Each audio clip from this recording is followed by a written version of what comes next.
জয়পুরহাটের খেতলাল উপজেলায় 3 দিন নিখোঁজ থাকার পর 10 বছরের শিশু শিক্ষার্থী তাসনিয়ার বস্তাবন্দি লাশ উদ্ধার করেছে পুলিশ। এ ঘটনায় প্রতিবেশী একরামুল হকের স্ত্রী সহ 2 নারীকে আটক করেছে আইনশৃঙ্খলা রক্ষাকারী বাহিনী। গত 19 সেপ্টেম্বর শুক্রবার রাতে উপজেলার বড়তারা ইউনিয়নের শালবন গ্রামের পশ্চিমপাড়া এলাকায় এ মর্মান্তিক ঘটনাটি ঘটে। এ ঘটনায় এলাকাটিতে ব্যাপক চাঞ্চল্যের সৃষ্টি হয়েছে। বিস্তারিত দেখুন জয়পুরহাট থেকে আমাদের সিনিয়র রিপোর্টার এম রাসেল আহমেদের ভিডিও এবং তথ্যচিত্রে। গত 17 সেপ্টেম্বর বুধবার সন্ধ্যা অনুমান 6টা 20 মিনিটের সময় বাড়ির সামনে খেলতে গিয়ে নিখোঁজ হয় শিশু শিক্ষার্থী তাসনিয়া। 3 দিন খোঁজাখুঁজির পর গত শুক্রবার সন্ধ্যায় প্রতিবেশী একরামুল ইসলামের বাড়ি থেকে দুর্গন্ধ পেয়ে গ্রামবাসীরা তল্লাশি চালায়। পরে গোয়ালঘরে রাখা একটি বস্তার ভেতর থেকে শিশুটির মরদেহ উদ্ধার করা হয়। নিহত শিশু তাসনিয়া খেতলাল উপজেলার বটতলী বাজারের সানরাইজ মডেল স্কুলের 3য় শ্রেণীর শিক্ষার্থী এবং শালবন গ্রামের এরশাদ হোসেনের মেয়ে। এদিকে খবর পেয়ে খেতলাল থানা পুলিশ ঘটনাস্থলে পৌঁছে লাশ উদ্ধার করে জয়পুরহাট আধুনিক জেলা হাসপাতাল মর্গে পাঠায়। এ সময় উত্তেজিত জনতা অভিযুক্ত একরামুল হকের বাড়ি ঘিরে রাখে। পরে সেনাবাহিনী, ডিবি পুলিশ এবং অতিরিক্ত পুলিশ সুপার ঘটনাস্থলে গিয়ে পরিস্থিতি নিয়ন্ত্রণে আনে এবং 2 নারীকে আটক করে। খেতলাল থানাধীন বটতলী সংলগ্ন শালবন গ্রামে 3য় শ্রেণীর একজন ছাত্রী নিখোঁজ হয়। এই সংক্রান্তে খেতলাল থানায় সাধারণ ডায়েরি হয়। উক্ত ডায়েরি সংক্রান্তে অপহৃত ভিকটিম এর লাশ পরবর্তীতে 19 তারিখ রাত 8টার দিকে প্রতিবেশীর বাড়ি থেকে প্রতিবেশী একরামুলের বাড়ির গরুর ঘরের চারির মধ্যে থেকে পাওয়া যায়। এই সংক্রান্তে আমরা সংশ্লিষ্ট 2 জন আসামিকে গ্রেপ্তার করতে সক্ষম হয়েছি এবং বাকি পলাতক আসামিদের গ্রেপ্তারের চেষ্টা অব্যাহত আছে। আমরা এই পলাতক আসামিদের গ্রেপ্তার করে আইনের সোপর্দ করব। আটককৃতরা হলেন একরামুল হকের স্ত্রী হাবিবা এবং একই এলাকার রাজ্জাকের স্ত্রী আজওয়ারা।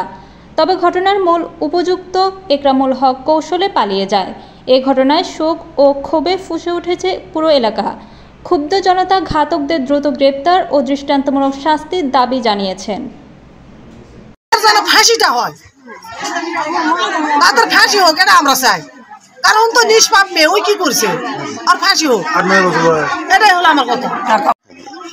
আমার দেখা এইটুকুই, মানে মাছও খাবার দিবা যাচ্ছে, বুঝছেন, মাছও খাবার দিবা যাচ্ছে, সন্তানগুলো ওখানে খেলা করতেছে। খেলা করার পরও ওখান থেকে একটা সন্তান দৌড় মারলো আমার কাছে। আমার লাতিনি হয় না, মস্করি করলাম না, কান্দা কাটি করলো। করার পরে দুটো চলে গেল, নানায় ডাকুছে। যাওয়ার পর আমরা এখন ওখানে থাকে ছেলে ঘরে দেখলাম, দেখে মাছও খাবার দেওয়ার পর মসজিদে চলে গেলাম। মসজিদে যায় নমাজ পড়ে বের হতে আসে, দেখি আর চল নাই। ও মাও কাছে ছোট বাস, আমি করে বারে ওঠে আসলে কথা নাই কামাই নাই, ওখান থাকে আর নাই চল। এই পর্যন্ত সোহেল তাসনিয়া আমার ভাগ্নি। আমার বোন সন্ধ্যাবেলায় ডেকে আসছে, তখন বাচ্চা জবাব দিয়েছে যে আম্মু আমি বাইরে যাচ্ছি। তারপর কিছুক্ষণ পর মা আসে, দেখে সেখানে বাচ্চা নেই। তারপর অন্য বাড়ির 2 দিন পর ওই বাচ্চার লাশ পাওয়া গেছে গরুর আড়াতে।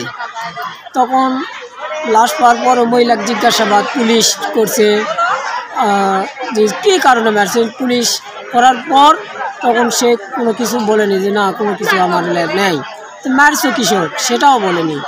আরও বলছে যে আমি এটাতে 5টা খুন করছি।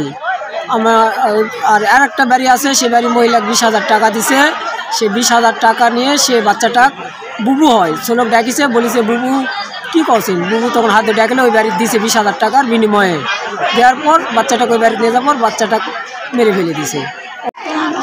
বাবা আমার নাতনি তাসনিয়া খাতুন আমার খুব প্রিয় বাবা।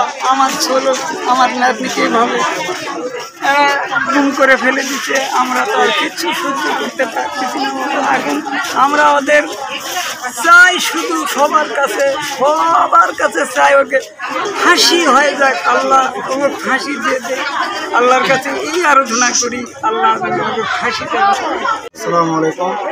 আমাদের গ্রামে যে মর্মান্তিক ঘটনাটা ঘটে গেল, এর জন্য আমরা সরকারের কাছে ফরিয়াদ জানাই যেন এই আসামিগুলোর ফাঁসি হয় এবং আমার যে সম্পর্কের নাতিন হচ্ছে আল্লাহ পাক যেন তাকে বেশি করে।